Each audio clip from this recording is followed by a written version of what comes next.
First of all, thank you so much for trusting me with your sourdough. I am so honored that you went through me, and I wanted to show you how to feed it in case this is your first time feeding sourdough. Now, for today's feeding, you are going to need a scale, like one of these, a bowl. We're just gonna use a big glass bowl, a whisk or a stirring mechanism of some sort, a whisk, and flour. I am using up some all-purpose unbleached flour that I have, but I recommend that you do half rye flour and half whole wheat flour for your starter, okay? It will create the best results, and I think you'll be really happy. It'll stay active longer than what I'm gonna be doing today, all right? Here we have my starter. It's gonna look gross. I mean, it's gonna look yucky, okay? It's just the way it is. Gotta get over it. We are going to put our glass bowl, and we have it on our scale. We are going to tear out the scale so it shows 0. That means it takes the weight of the bowl out of the equation. We are going to pour in our starter. I'm going to pour it until it hits around 250 grams, but you're just going to use what I give you and find the gram weight of it. Okay, I lied. What's that? 300, that's fine.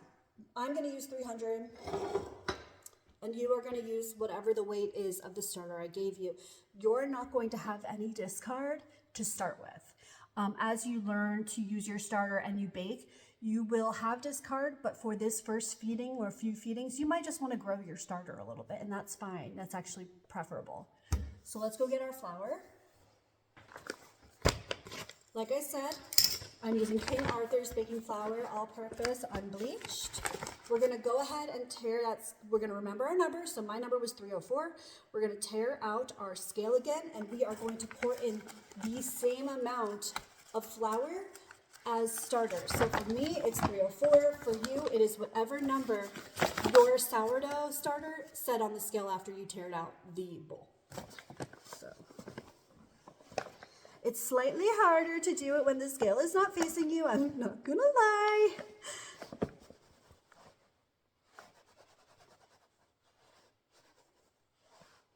Okay, wow, I think I'm on the money there. Perfect. Next, we are going to do the same thing again, but we're gonna do it with water. For your starter, you are going to tear it out, and we are going to tear it out. Do warm water, not hot, not scalding hot, and not cold, okay? Let's go get our warm water. Okay, so we have our scale.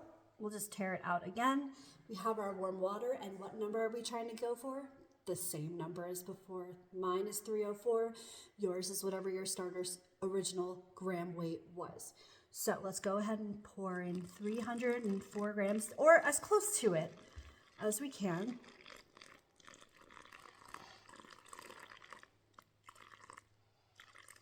This is really hard from the other way, but we're getting there. Okay. And we're done. Remove our scale. Take our whisk. We're going to just whisk it together until it forms a combined substance. We're not talking about that. Don't worry about that. It's fine.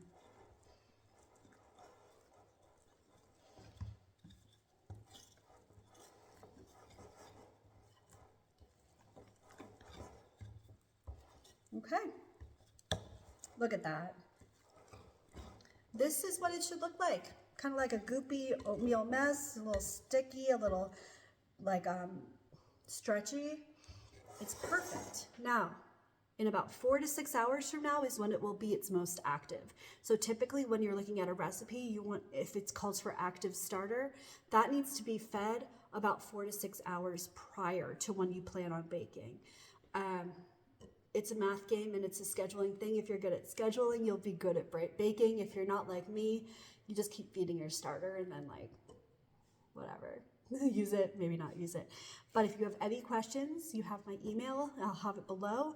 And I wish you the best on your sourdough journey. All right? Bye.